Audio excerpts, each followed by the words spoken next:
പ്രിയമുള്ള സുഹൃത്തുക്കളെ, ചില ആളുകളെ മതേതരത്വത്തെക്കുറിച്ചും ജനാധിപത്യത്തെക്കുറിച്ചുമൊക്കെ പറയുമ്പോൾ ഞാൻ ഇതുവരെ വിചാരിച്ചത് ചിരി വരുന്നത് എനിക്ക് മാത്രമാണെന്ന.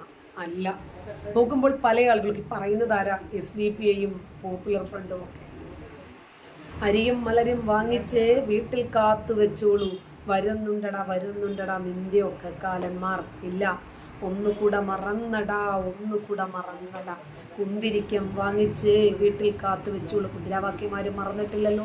വീട്ടിൽ ഓരോ ഭാരതീയന്റെ വീട്ടിലും ഓരോ ദേശസ്നേഹികളുടെ വീട്ടിലും ചില്ലിട്ട് വെക്കണം ഈ മുദ്രാവാക്യം. എന്തിനാണെന്നറിയാമോ? നമ്മുടെ നാട്ടിൽ പേരിന് വേണ്ടി പോലും ജനാധിപത്യമില്ല എന്ന ബോധ്യം നമ്മളിൽ ഓരോരുത്തർക്കും ഉണ്ടാകുന്നതിന് വേണ്ടി. എവിടെയാണ് ജനാധിപത്യം? ഈ 9കാരനായ ഒരു കുട്ടിക്കാലനെ തോളിലിരുത്തി ഒരു മുതുകാലൻ വിളിപ്പിച്ച മുദ്രാവാക്യം. ഇതിനെതിരെ എന്ത് ആക്ഷനാണ് സ്വീകരിച്ചത് എന്ന് നമ്മുടെ നാട്ടിലെ മാധ്യമങ്ങൾ റിപ്പോർട്ട് ചെയ്തത് നിങ്ങൾ കണ്ടോ? ഇനി കാണാനും കഴിയില്ല. കാരണം നമ്മുടെ നാട്ടിലെ മാധ്യമങ്ങളൊക്കെ ഒരു പ്രത്യേക മതവിഭാഗത്തിന് വേണ്ടി പണിയെടുക്കുന്നവരാണ്. നമ്മുടെ രാജ്യത്തെ അവർക്ക് തീരെഴുതി കൊടുക്കാൻ വേണ്ടി തയ്യാറാകുന്നവരാണ്. അതല്ല, ജനാധിപത്യം, നമ്മുടെ രാജ്യത്തിൽ ആധിപത്യം സ്ഥാപിക്കണം എന്നാഗ്രഹിക്കുന്ന ജനം TV പോലെയുള്ള റയറായിട്ടുള്ള മാധ്യമങ്ങൾ ഇത്തരം വസ്തുതകൾ ലോകത്തോട് വിളിച്ചു പറയും നിർഭയം.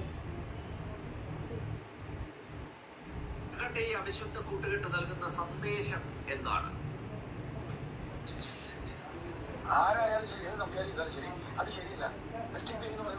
ഒരു നിമിഷം ശ്രീ ഗോപാലകൃഷ്ണൻ, അഡ്വക്കേറ്റ് രാംകുമാർ.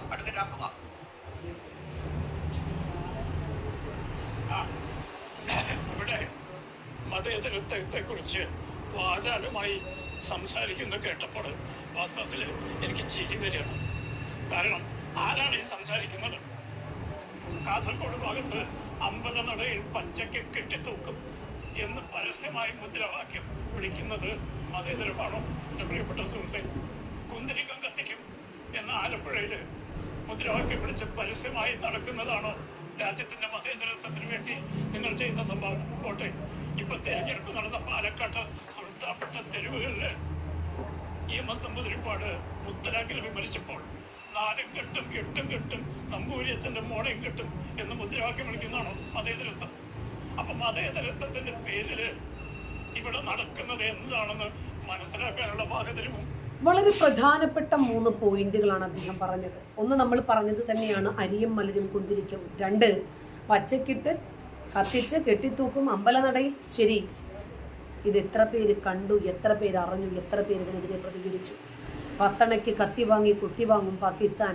എവിടെ, ആര്, എവിടെ, എന്തിൻ്റെ പേരിലാണ് പ്രതികരിക്കുന്നത്? ഇപ്പോൾ ഇലക്ഷൻ നടക്കുന്ന സമയത്ത് നമ്മൾ കണ്ടില്ലേ, ഇൻഷാ അല്ലാ ഇൻഖിലാബ്, അള്ളാഹു വിചാരിച്ചാൽ ഇസ്ലാമിക രാഷ്ട്രം. ഈ രാജ്യത്തെ ജനങ്ങളുണ്ട്. കാരണം ഞാൻ പ്രേക്ഷകരുടെ ശ്രദ്ധ സ്വാതന്ത്ര്യ സമരകാലത്തേക്ക് ഒന്ന് സ്മരിക്കാൻ അഭ്യർത്ഥിക്കുകയാണ്. ഇവിടെ ഹിന്ദു ഭൂരിപക്ഷമുള്ള ഹൈദരാബാദ് സംസ്ഥാനത്ത് മുസ്ലിം രാജാവ് ഉണ്ടായിരുന്നു. മുസ്ലിം ഭൂരിപക്ഷമുള്ള ജമ്മു കാശ്മീരില് ഹിന്ദു രാജാവ്. ഇതായിരുന്നു നമ്മുടെ രാജ്യത്തിന്റെ പാരമ്പര്യം. ഇതാരാ കളഞ്ഞത്?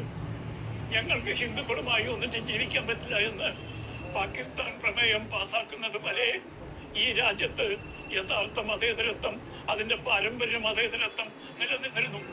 അതിനുശേഷമാണ് ഇവിടെ ഹിന്ദുക്കളോടൊപ്പം ഞങ്ങൾക്ക് മുന്നോട്ട് പോകാൻ പറ്റില്ല എന്ന് പറഞ്ഞതിന്റെ പേരിലാണ് ഒരു പാകിസ്ഥാൻ തന്നെ മതപരമായ രൂപത്തിൽ ഭാഗിച്ചു പോകുന്നത്. വീണ്ടും ഈ രാജ്യം ഭാഗിക്കണമെന്ന് പറഞ്ഞ് അവർ ഇതിനകത്തേക്ക് വീണ്ടും വലിഞ്ഞു കയറുവാണ്. മതത്തിന്റെ പേരിൽ ഒരു രാജ്യം വേണം എന്നാവശ്യപ്പെട്ടത്. അവിടെ മാത്രം തീർന്നില്ല. ആ പാർട്ടിയുടെ പേര് മതത്തിന്റെ പേരാണ്, മുസ്ലിം ലീഗാണ്. അതിന്റെ തെരഞ്ഞെടുപ്പ് ചിഹ്നം ഇസ്ലാം മതത്തിന്റെ ചിഹ്നമാണ്. എന്നിട്ടും ഈ രാജ്യം അത് അനുഭവിച്ചു. അതിനെ എതിർത്ത് പറഞ്ഞില്ല. നമ്മുടെ രാജ്യം വെട്ടിമുറിക്കപ്പെട്ടു. അതിന് ഉത്തരവാദികൾ 2 പേരാണ്, മുഹമ്മദ് അലി ജിന്നയും ജവഹർലാൽ നെഹ്റു. ഗാന്ധിജി അതിനോട് അനുകരിച്ചു. എന്നിട്ടും തീർന്നില്ല. ഡൽഹിയിലൊക്കെ സ്വാതന്ത്ര്യ സമ്പാദനത്തിന് ശേഷം പക്ഷേ മുഹമ്മദ് അലി ജിന്ന നമ്മളോട് ചെയ്തത് നമുക്ക് മനസ്സിലാകും. നെഹ്റുവും ഗാന്ധിജിയും ഈ രാജ്യത്തോട് ചെയ്തതാണ് നമുക്ക് മനസ്സിലാകാത്തത്. ഗാന്ധിയും നെഹ്റുവും അന്നും ഇന്നും എന്നും നിന്നിട്ടുള്ളത് ആരുടെ പക്ഷത്താണെന്ന് നമുക്കറിയാം.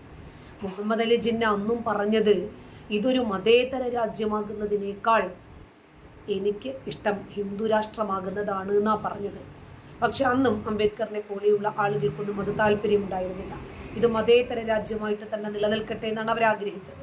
മുസ്ലിം ഏരിയകൾ കേട്ടൊരു മുദ്രാവാക്യം ഞാൻ എന്റെ സുഹൃത്തുക്കളെ ഓർമ്മിക്കണം. ചിരിച്ചുകൊണ്ട് പാകിസ്ഥാൻ നേടി, കത്തിക്കൊണ്ട് ഹിന്ദുസ്ഥാൻ നേടും. ഇതാണോ നിങ്ങളുടെ മതേതരത്വം? ഈ മതേതരത്വം കപട മതേതരത്വമാണ് അല്ലേ? ചിരിച്ചുകൊണ്ട് പാകിസ്ഥാൻ, ഒരു രക്തച്ചൊരിച്ചിലുമില്ലാതെ പാകിസ്ഥാൻ നേടി. ഇനിയും കത്തി കൊണ്ട് ഹിന്ദു ഇസ്ലാമിക രാഷ്ട്രം നേടുമെന്നാ പറയുന്നത്. കത്തി കൊണ്ട് എന്ന് പറയാൻ ഈ രാജ്യത്ത് ഇന്ന് ദേശാഭിമാനികൾ തയ്യാറായിട്ടുണ്ട്. കാരണം നിങ്ങൾ കൊട്ടിഘോഷിക്കപ്പെടുന്ന മുസ്ലിം ലീഗ് മതേതരത്വത്തിന് ഘടകവിരുദ്ധമായി പ്രവർത്തിച്ച് അതിനെ ചത്തകുതിര എന്ന് വിളിച്ച ആളുകളുമായിട്ടാണ് ഇന്ന് നിങ്ങൾ തെരഞ്ഞെടുപ്പ് സഖ്യമുണ്ടാക്കുന്നത്. ആരാണ് പറഞ്ഞത്? പാകിസ്ഥാന്റെ സഹസ്ഥാപകനായ സാക്ഷാൽ ജവഹർലാൽ നെഹ്റു. ആ ചത്തകുതിരയെ ഇന്ന് പടക്കുതിരയാക്കിയത് ആരാണ് സുഹൃത്തുക്കളെ? നരേന്ദ്രമോദി ധരിക്കുന്ന കോൺഗ്രസ്സുകാരല്ലേ? CK ഗോവിന്ദനാരും കേളപ്പനും എതിർത്ത സംഘടനയാണ് ഇന്ത്യൻ യൂണിയൻ മുസ്ലിം ലീഗ്. മൊയ്ത് മൗലവിയെ നെഹ്റു മൗലവി എന്ന് വിളിച്ച് കളിയാക്കിയത് ഞാൻ ചെറിയ കുട്ടിയായിരിക്കുന്ന കാലത്ത്, സ്കൂളിൽ പഠിക്കുന്ന കാലത്ത് കേട്ടിട്ടുണ്ടായിരുന്നു. സ്വാതന്ത്ര്യ സമരം 47 നിങ്ങളൊക്കെ ഒരു പക്ഷേ സ്വാതന്ത്ര്യത്തിന് ശേഷം വളർന്നതുകൊണ്ട് ഈ ചരിത്രം അറിയില്ല. ഈ ചരിത്രം വളർന്നുകൊണ്ട് മതേതരത്തെ പറ്റി വീം പഠിക്കരുത് എന്റെ പ്രിയപ്പെട്ട സുഹൃത്തുക്കളെ. നിങ്ങൾ അവിടെ മതേതരത്വം എന്ന് പറഞ്ഞു. നിങ്ങളുടെ പാർട്ടി ആർക്ക് വോട്ട് ചെയ്യുന്നതിനും ഈ ജനാധിപത്യ രാജ്യത്ത് ആരും തടസ്സപ്പെടില്ല. പക്ഷേ അതാണ് മതേതരത്വം എന്ന് അവകാശപ്പെടുന്നത്. കാരണം മറ്റ് മതക്കാരെ കെട്ടിത്തൂക്കും, കുന്തിരിക്കം കത്തിക്കും, അല്ലെങ്കിൽ 4 കെട്ടും 8 കെട്ടും എന്നൊക്കെ മുദ്രാവാക്യം മുഴക്കുന്ന മതേതരക്കാണ് ആണെന്ന് വിശ്വസിക്കാൻ ഈ രാജ്യത്തെ ജനങ്ങൾക്ക് അല്പം ബുദ്ധിമുട്ടുണ്ട്. അതേപോലെ തന്നെ ചിരിച്ചുകൊണ്ട് പാകിസ്ഥാൻ നേടി, കത്തികൊണ്ട് ഹിന്ദുസ്ഥാൻ നേടും എന്ന് പറഞ്ഞാൽ അതൊരു മതേതര മുദ്രാവാക്യമാണെന്ന് വിശ്വസിക്കാൻ ഈ രാജ്യത്തെ ജനം നിർഭാഗ്യവശാൽ സ്വാതന്ത്ര്യ സമ്പാദന കാലത്ത് ജനങ്ങൾ ആരാധിച്ചിരുന്ന, അംഗീകരിച്ചിരുന്ന, ആദരവോടെ കണ്ടിരുന്ന ഒരു രാഷ്ട്രീയ പാർട്ടിയുടെ പതനം നമ്മളെയൊക്കെ ദുഃഖിപ്പിക്കണം. ഇന്ന് അതിന്റെ 10 പാണക്കാടായി മാറിയിരിക്കുകയാണ്. ഒരു പുതിയ അംഗം കോൺഗ്രസിന് വന്നു ചേർന്നപ്പോൾ അവർ ഉപദേശം കൊടുക്കുകയാണ്, നേരെ പാണക്കാട് പോയിട്ട് നിങ്ങൾ അനുഗ്രഹം ആ ഗതികേടിലേക്ക് ആ മഹത്തായ പ്രസ്ഥാനം താണുപോയതിൽ ദുഃഖിക്കുന്നവരാണ് എന്നെ പോലുള്ള ആളുകൾ. ഇതാണ് മതേതരത്വം എന്ന് അവർ പറയരുത്. ഇതിന് കപട മതേതരത്വം എന്നാണ് പേര്.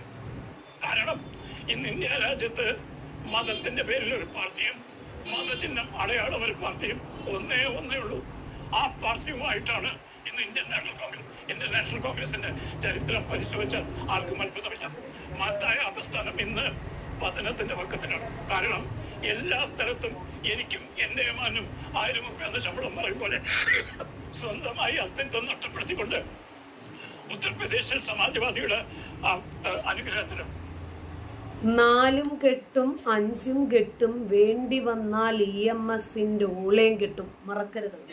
ചിരിച്ചുകൊണ്ട് പാകിസ്ഥാൻ വാങ്ങി, കത്തി കൊണ്ട് ഹിന്ദുസ്ഥാൻ വാങ്ങും.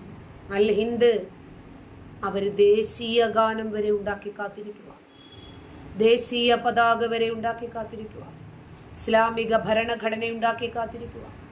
അതിനകത്താരായിരിക്കണം ഭരിക്കേണ്ടത്? പ്രധാനമന്ത്രി, മുഖ്യമന്ത്രിമാർ, വകുപ്പ് തല മന്ത്രിമാർ, MLA മാർ, MP മാർ, സ്വേച്ഛാധിപത്യ രൂപത്തിലുള്ള എല്ലാ സംവിധാനങ്ങളും.